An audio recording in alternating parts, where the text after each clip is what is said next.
Dr. Glenn Livingston from PayperClickSearchMarketing.com, and I just ate a little bit too much chocolate, so I'm feeling hyper, which inspired me to answer some of your questions about hyper-responsive pay-per-click search marketing. In the last post, and there's a link to that just below this on my blog, in the last post, in the last video, there were 23 questions, and they centered around three general areas. One had to do with focus, or should we be focusing entirely on the hyper-responsive customer, and are we going to lose money, or we're going to lose customers by doing that? And it's a valid concern, and I want to address that. The second one had to do with how do we sample or research and find these hyper-responsive customers, and are there some biases or concerns associated with that? And the last one had to do with the place of back ends and a whole product funnel with high-end products and services in place to truly take advantage of the hyper-responsive customers. So I kind of like this video blogging process because I feel like I'm with you, and I feel like I can answer some of your questions, and it's exciting to me to be able to do that. So the first area of questions had to do with focus. Should we really be focusing entirely on the hyper-responsive, or if the hyper-responsive is 1 out of 2,000 visitors, Glenn, aren't you advising me in such a way that I'm going to be losing profits from the rest of them? And I think it's a valid concern, but in practice, I find that it's actually just the opposite. And the reason is that the hyper-responsive customer was at one time a more general, uneducated searcher in your market. Hyper-responsive customers are the people who have spent time searching across the vocabulary of your market.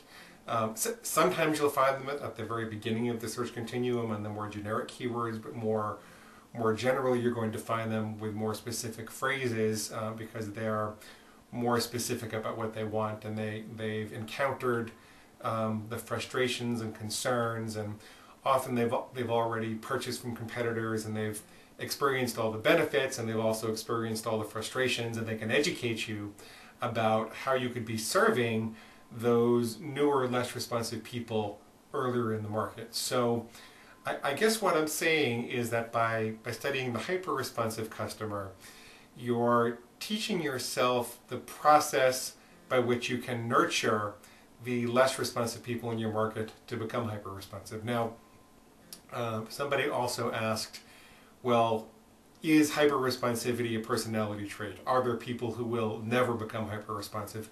Yes, to a certain extent that's true. To a certain extent there are people who have a singular problem in the market. It's very transactional.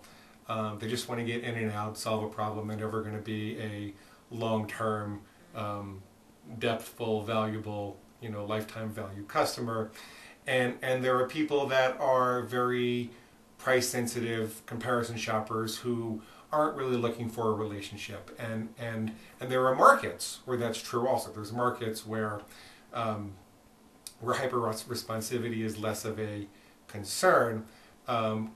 Although in a transactional market, you still want to look for indicators of people that are willing to spend more money on the initial transaction. So for example, in the radon market where I've got some experience, there are some people that are going to pay for high-end evaluations and high-end radon mitigation systems, even though you're only going to have one transaction with them in your entire lifetime. It's very rare that a radon mitigation service will develop a relationship long-term with a customer. There are still people, if you look at surveys on radon mitigation and radon problems and people searching on radon keywords, there are still differences in the level of passion and education and concern that people have, and if you can identify those differences and figure out which keywords those people are coming from and how to reach them and connect with them, you're in a much better position to get those high transaction values. So even in a transactional business, there are still things to learn from the more hyper-responsive customers. So the short answer there is, it's something to test as you evolve your marketing systems to be focused more on the most valuable, most serious customers in your market, then you do want to make sure that you're not losing sales from the other, the other 95% or so. And that's very empirically testable, but in practice, I find that it's just not the case, because the hyper-responsive has so much to teach you about how the whole market works, and you might think of them as market leaders. And as a matter of fact, one of the techniques that Fortune 500 companies use when they're doing marketing research is to identify hyper-responsives or market-leading consumers. Sometimes they call them early adopters. Sometimes they call them heavy users. But the people that are most involved in the market, and they research among them to identify trends and follow along and make sure they're not getting left behind. So the large companies are doing it. I've done it. I've seen my students do it, and I feel confident that this is a safe thing to pursue, as long as you're monitoring your statistics as you go forward. The second aspect